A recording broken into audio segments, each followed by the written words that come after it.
It was a solid performance overall. I just think it was a shame we didn't see a Tifo for Sonny. Honestly, I mean something. Come What? on, something. That's a At great least something. point. Like, it would have been beautiful. Mate, that's a Like great point. Why didn't I think Well, wait a of minute. Think about how long ago did it get announced? Last week. Is that quick enough to get all that done? yeah, The plan. It might have been a little bit, but I completely yeah, agree. it is. It is, It but would have he been should great be to able have done to. something. Yeah, if they really wanted it, they could make it happen. But yeah, But yeah, what's what your can thoughts you on do? tonight's performance? It was solid. It was solid. I think it was a performance that will. I think it will make the players. I think it will benefit the players more than it will like benefit Frank, if that makes sense. Yep. Like I think the players learned more of each other than Frank had to, because it was a low tier opposition. They did they were able to get up a gear because it was a back and forth game. We can see that it was quite back and forth from the get go. And I think the game plan today was to have a high line. It was to have high pressure, and it was to sort of don't hold back. And it worked in our favor. We're the better team at the end of the day, and yeah, positive overall. And there's a lot of points I want to go into specifically, but Let's the do it. game it was a good game. But Tell, I want to go start off with Tell. I think it's good that he's gotten included in the squad now. Yep. It's a good thing, honestly. I think his striking ability is underrated. Like he shoots when most of our forwards would pass. He shoots in those opportunities. We could see that versus Leeds United. And if it's one thing the Bayern fans praised him for, it was his shooting ability. He came up with a few like thundercunts. Like a few banging shots for Bayern like that. They stuck with the fans. 3 shots, like fucking 3 shots that I remember. If that's what you call them, right? what did That's you what you say? call them. Oh, What did yeah. That's you what call you call them. it? I'm Don't Swedish. repeat it. Don't repeat it. All right, all right. Sorry, sorry. Yes, I'm Don't- Swedish. don't- Swedish. That's what I've heard it's called. Don't. Oh my god. That was worth it. That was worth my it. God. That was worth it. Oh my gosh! Don't I worry. swear that's what they call them. Isn't that what they Mate, call them? mate, listen, that was a brilliant. That was wonderful. that's what they call That was wonderful terminology. my But I do agree with you. Like we were saying in the previous call, I'm starting to like what I see from Tell. And I will say, do you remember what Matisse Tell did for that shot when he cut in with his dancing feet on the corner? Do you remember a goal He had a by few- Jermaine Defoe against Manchester City under AVB when we beat him 3-2? That's 3-1, and then Gareth Bale scored as well when it was on the. Yes, yeah. When he kind of whipped in and took the shot so quickly. Yeah. Matisse Tell, like you were just saying, Alex, I won't say the terminology, has got that very quick snapshot, and I think Yeah, he's you know what I growing mean. in stature. It's going to be little by little, step by step, but I agree with you. I'm getting a lot more excited about Tell's progress than I am Odebear's right now. But what was the next point on your list? The midfield in general, I think we saw today that Archie and Palinia, they don't complement each other like as well as I think Archie and Bentancur. We could see it against Brentford. They gelled immediately. I think a better combo you'll see sort of complement each other is Berval and Palinia, as Stell Yep. mentioned. 'Cause there you have a more like offensively tuned player and a more defensively, more because Bentancur and Archie, they're more neutral. They're the hybrid sort of midfielder, and then with Bergvall and Bellinia, it's more contrast. I think they'll complement each other well, but Frank hasn't played them together yet.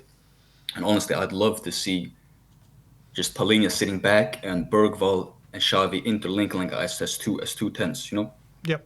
Behind the forward three in games where we really like want to smack our opponent. And yeah, I'm just waiting to see that because I think it'll work. Like Palhinha, then Bergvall and Xavi as a sort of 10 duo, behind.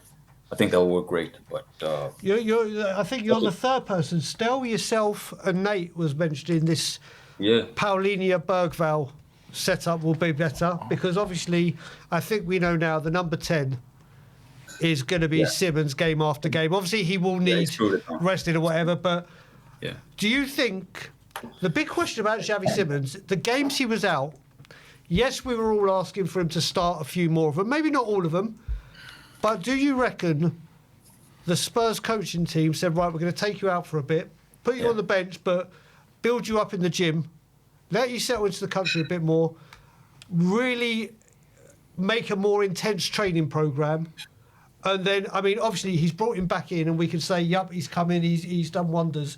But do you think there's been stuff going on behind the scenes with his training, his individual training, as opposed to, right, you just weren't ready to play? Yeah, I think when you take a player out for as long as we did with Xavi, I think it was 3 games on the bounce. I think you have a greater opportunity to sort of, specifically develop a certain area of his game, like to sort of make him more ready for when he comes back. Because I think it was positive, honestly. I think most of us can say now that him getting dropped for 3 games now, it's made him into a different player. This is the Xavi. He's not reached his maximum levels yet. We know there's more to it, but he's the sort of Xavi that we expected when we bought. Like he's performing now. It's not against high level opposition, Prague and Brentford, Yep. but it's still performing, and you can't blame a player for doing it. Like you have to do it against every sort of top tier opposition. And I think now when he gets a run of games against Forest and Liverpool, he'll just grow because he's that kind of player that the more you play him, and the more he sort of reads his teammates, the team. Like his intelligence is so high that he'll develop like so quick, and we won't look back ever since because I think he'll be a great player for us. And whenever Kulusevski and Matters comes back, it'll be hard to integrate them too because I think Xavi he's gonna lock down a spot now. That's what I believe. Still? Yeah. Yeah. And I've made my views on this. What I think in terms Anything else of you want to add? No, I normally I disagree with Alex on everything when he comes on, but tonight I agree with just everything since he's Frank, saying. just since Frank. Yeah, Alex, you know what? We haven't spoken. I agree with you, Alex. I agree with you tonight. There's nothing I disagree we with. haven't spoke with anyone. There's really nothing about controversial to talk about, really. Like I can go on about this. I think I'm gonna rewind the tape a little bit now, but I think Frank, like the sort of main criticism I've had against him, as I didn't notice the previous shows I was on with you still, is that he is a low risk opportunity, like a low risk manager. He says he wants to take risk, but if you look at Brentford last season, they were the team. Let me pull up the stat because I have it here. They were the team that they had the highest shot on target percentage in the league. So, of the amount of shots they took, like it was, they had the highest percentage on target because he minimizes the risks, and the goals or the shots outside of the box, that was also the lowest in the Premier Yep. League. Like you had the proof all there. He's not going to change it just because he comes to Spurs. I think he showed us what is the default sort of main set tactics were in the beginning of the season. It was like the sort of framework he wanted to build from, and it was boring. The framework he wanted to build from, it worked the best when we played 1 game a week earlier on in the season because then he had double the amount of time to plan for games. It's obvious. Again, when he was at Brentford, he had a week almost every between every game he had a week to prepare. So that was the default. Yeah, judged him for, but I think he's learning. That's the positive because. You've criticized him with all due right, and the only thing you have to sort of put him up against is that he learns, and I think he's learned the most. Like he's learned a crucial part of what we've been missing, and that's our offense. Like he's made that work now. He's I think he has- 2 games is too soon to judge that. yeah, Well, it it- is. It looks like it's. Newcastle draw. I thought Newcastle we were awful. No, I'm not saying I agree. It was an awful performance. weren't an but attacking- Mate, I'm not knocking the performance. The last 2 games we've been attacking. The 2 games we've been talking. What I'm saying Yeah. about the Newcastle game is every single game recently, Newcastle away. Even in that game, people like it to be a 3-4-5-0 battering. Newcastle should have been out of sight. The What? fight and determination to get back into that Yeah. game So I was about to say what I saw against Newcastle was fight. was a team that was we played like a team. Yeah. We were a team in that game. We Unit. Yeah, like we fought together to get back in the game. That's what I saw. Alex, let me ask you something. What you just said. Do you think Frank's learning, or do you think Because you know when people say that, when people say that, I say to myself, but if you've been managing for 13 years, what do you mean you're I'm learning? about to slap you. Like, Still, I think it's about going down. do you think he's been forced into this? Because Yeah, I knew we were going to say that forced. stadium. No, the reason I'll tell you why I'm asking it. It's a question. I don't know the answer. That stadium was getting toxic. It was getting toxic. The boos were coming. Yeah. Certain YouTubers were calling Frank out. The media were talking about him. Do you think he was forced into, I better change this? Do you think he was forced into it, or do you think, like you said, he looked at it, he thought, you know what, maybe I've got to revisit it. Maybe he thought himself that prior. What Alex, before you answer what's your thinking on that? Before you answer, I'm just going to bring in another, and I always bring this one up. Yeah, bring it up. Whether you think it's he I don't know the answer, by I the think way. there was a lot of pressure that he had to make changes, and I think he realised finally this don't know isn't why. working. But what I keep going back to, and before the chat goes wild, I am not comparing him to Antonio Conte. But do you remember when Antonio Conte was at Chelsea, and they lost to the filth? He changed it. And yeah. he was like, right, I've tried it this way, it ain't working. I'm going back. could to be what that. I know. It could be that, yeah. He changed it. It could be that, yeah. But I don't think Frank said, right, I don't think this is his. I think his default was what he had been doing, and I think it took to that part and the toxicity that it was getting, and some of it rightly so. Even I will say it with the style of play. I think it may have forced his hand, but sometimes it takes that little while to say, right, this ain't working. I've tried every combination. This ain't working. I need to try That's fair. this way. Yeah. I mean, Alex, what's your thoughts on it? I haven't been a believer of this forced into, like, we talked about this. It was a prime example 2 seasons ago. Was it 2 seasons or 1 season ago? When we won 4-0 against City at the Etihad. And That was Ange last season. Yeah, it was split in the fan base between, nah, he got forced into it, City played into our hands, and it was deliberate by Ange. Like, it was so split in the fan base, you know. I wasn't one of them that believed that it was forced, you know, or that he was forced into it. And I think the situation is now, I think he shows at the beginning of the season, he shows to go into a very low risk sort of route that he then realized he couldn't continue on, because the result were costing us. The results, the reactions from the fans, the overall performance, the overall XG, which was disgusting. Everybody can agree that it was disgusting. Nobody can get away from that. And even today, I think if Slavia scored, which they could have, I think we could have kicked up a gear. If they scored and we sort of sensed or felt threat, I think we could have kicked up a gear and would have just capitalized immediately after and scored. I think we have that in us, and when our forwards gel, I think they're complementing each other. We have Kudus, we have Xavi. We don't have a high scoring striker right now. You can argue Richie, but you can see today he's the biggest like hit and miss player we've signed during the last decades. Like he's hit and miss constantly, and he doesn't provide that 100% reliability we need from a striker. And the left wing spot, that's our most leaking, like, you know, breaching like spot. We have to strengthen there. And yeah, overall, I think he's learning, and I haven't been one of those fans that jumped on any bandwagon like in 100%.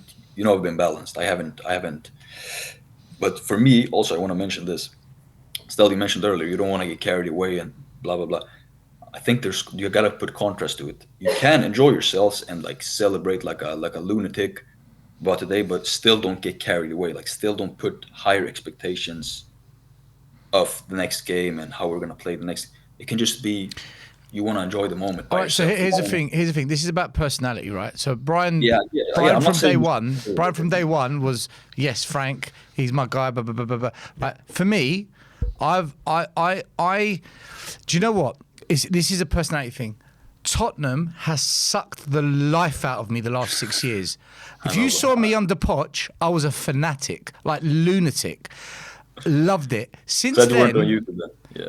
yeah, before YouTube. Since then, they've sucked the life out of me. So now, unless we get to a final like a Europa, or unless we're challenging for a league, or unless we beat Arsenal or Chelsea, you're not going to see me going Daigle mode. I know what you mean.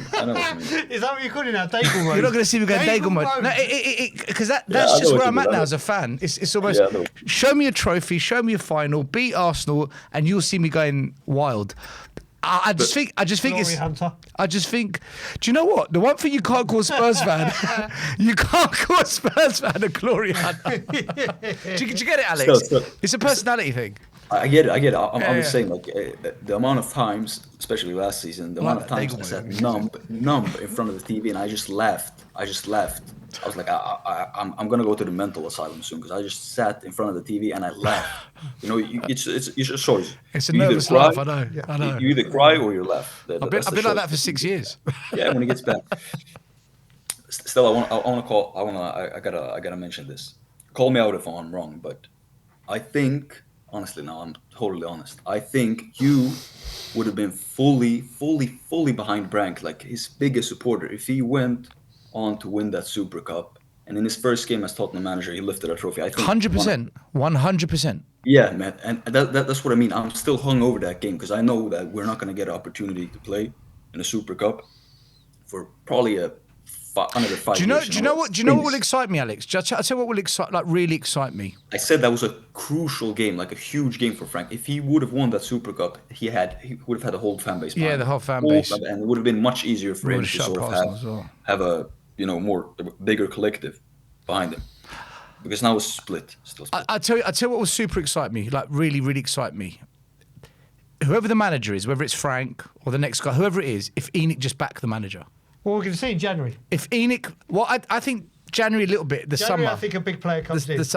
If Enoch back a manager, just properly back a manager, I will get excited, whoever the manager is. Yeah. Even if we bring back Nuno and he gets backed, I will get excited. Because I've never seen Enoch back a Nuno. manager. January, I think we do bring never in seen one quality player. I don't know the money or whatever, but whether it be a loan or whatever, I do think there's talk about. Obviously, I was doing the watch along with Simeon for Villa, and it's of the weekend of the 9th we play Villa. I think Spurs go early and get a player in. Well, I'm not saying if it'll be a loan or a high quality player, but I think they will go early and bring someone in to say, right, this is where we're going with this. What do you feel about that, Alex? Last point. Brian, like what we need is experience. We need experience. And you know Yeah. something I hate within our fan base right now is that because we've gone down the youth route, like the youth pathway, whenever a signing that would be great for us in terms of experience, leadership, which we lack leadership in my opinion, and talent. Like if they're 30 plus, we're like, no, we can't sign a 30 plus, but it's like off the charts, and I hate that because I think what we need is older players right now, experienced players that can bring this squad together. You know, because if you look at Villa, they've just signed 23 to 31, 32 year olds for the last like 4 years. They've just signed older players, and what you can see right now as a unit, Villa right now, is that they're all on the same page. There's no differences. Everybody can be consistent because they don't have youth. They don't have youth in general that they have to rely on. We have to rely. Our backups are a lot of youths that aren't consistent. You can't rely on them to be consistent because they're younger. They're gonna have inconsistency, so that's a part of it. So what I think we have to do now in the coming windows is we have to go out and we have to spend on experience, and whether that's 30 plus, whether you get a midfielder 30 plus or whatever, just do it honestly. I think Perisic was a prime example of that. Yep. What he brought to us, especially during the season after, not during Conte, but during Ange, I think if he would have played on and never got injured, I think he would have been our best winger. He was 32 when we signed him. So Agreed. that's a thing that I think we have to stop being afraid of. Oh, age. We have to be no. We can't sign any more young players. And I have to talk to Stella about this because Stella, when I've heard you say, oh, he has to put credit in the bank for us to be able to spend. Like for me to feel like it's worth spending on Frank, he has to put credit in the bank. I couldn't even care less. But you know why? Because I've said this so many times. If you spend on quality that any manager can utilize, then the manager becomes irrelevant to the conversation. Not totally, but hugely he becomes irrelevant to the conversation, to the equation, if we sign pure quality that any manager can utilize. Semenyo, whatever. Frank is sacked, the next manager will be able to utilize him. Quality flourishes under any system, and that's where I don't even think about Frank. He's not in my picture. When it comes to my club that I support and love, I want to see us go big in January transfer window and sign quality. Not because I don't even think about Frank. It's not about system players, but I want to sign quality that we can utilize in every sort of system you can think of. Back three, defensive 4-3-3, whatever you want to quality. That's what we need on now, and I think we need experienced quality more than anything. I think they'll uplift us, where we'll start to see another level being taken on Well, the front. Alex, let's see what happens in the transfer window. We've got a backlog You of see what people. you see what I mean, mate? Like I don't think it should be like, oh, should we spend on him? No, Alex, listen, I agree with you. Whoever the You know manager what? is, we've We'll got see what we've got a back. Alex, listen, I don't want to rush you off, but we've got 2 more guests to got get more through. to go through. We're going to try and get this done, and we get home before midnight. So we're going to do this. Okay. Alex, always a pleasure, brother. Fingers crossed we spend money in January. Fingers crossed. Take care, guys. Okay. See you later, brother. Big up, Alex. Look after yourself. Right.